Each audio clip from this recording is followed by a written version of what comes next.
Hi hello friends.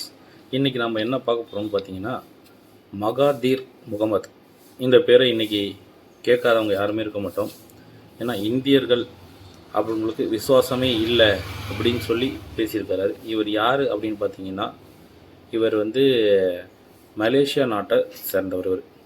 இவர் ஆனால் பூர்வீகம்னு பார்க்கும்போது இந்தியாவில் கேரளாவில் பிறந்து அதில் வளர்ந்து போனவர் தான். அங்கே காலப்போக்கில் அங்கேயே செட்டில் ஆனதுனால நான் மலேசியன் அப்படின்னு சொல்லி அவரே டிக்ளேர் பண்ணிக்கிட்டார். ஓகே, அங்கே இருந்ததுனால அவர் அப்படி பண்ணிக்கிறது அதில் ஒன்றும் தப்பு கிடையாதுன்னு வச்சுக்கோங்களேன். ஆனால் அதுக்குன்னு இந்தியர்களுக்கு விசுவாசம் இல்லை அப்படின்னு சொல்கிறது மிகப்பெரிய முட்டாள்தனம். அதாவது அவர் ஒருத்தர் மாறிக்கிட்டாருன்றதுனால ஒட்டுமொத்த உலகமே மாறிடுச்சு அப்படின்னு நினச்சிக்க கூடாது. அதை பூனை கண்ணை மூடிக்கிட்டால் உலகமே இருட்டாயிருச்சுன்னு நம்புவான். அது மாதிரி இவர் மிகப்பெரிய பதவியிலலாம் இருந்தார். அந்த மாதிரி ஒரு பதவியில் இருந்தவங்க ஒரு பேசும்போது அதிக கவனத்தோடு பேச வேண்டியது ரொம்ப ரொம்ப முக்கியம். ஒட்டுமொத்த இந்தியர்களுக்கும் விசுவாசம் இல்லைன்னு சொல்கிறதுக்கு யாராலையும் முடியாது. அவரவங்க மனநிலையை பொறுத்து தான் ஒன்று ஒன்றும் நடந்துக்கிட்டு இருக்குது.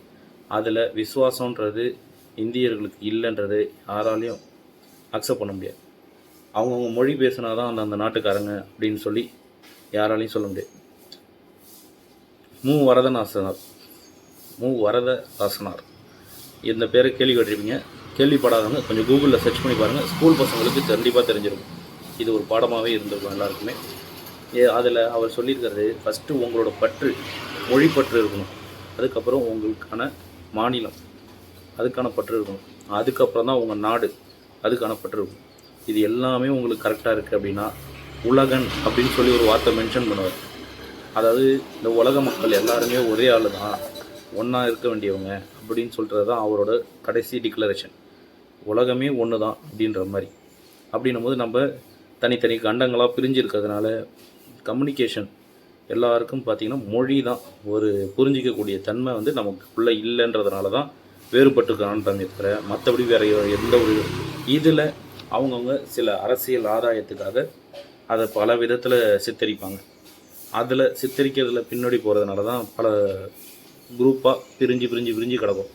மற்றபடி எல்லாமே ஒன்றா ஆர்கனைஸ் பண்ணால் மூவா சொன்ன மாதிரி உலகன் அப்படின்னு சொல்லி கடைசியாக நிற்கும் போது உலகமே ரொம்ப அமைதியான ஒரு இதுவும். போர் தேவையில்லை. எதுக்கு போர் பண்ணணும்? நீங்கள் அடுத்து வரக்கூடாது, நான் அடுத்து வர்றது ஏன்?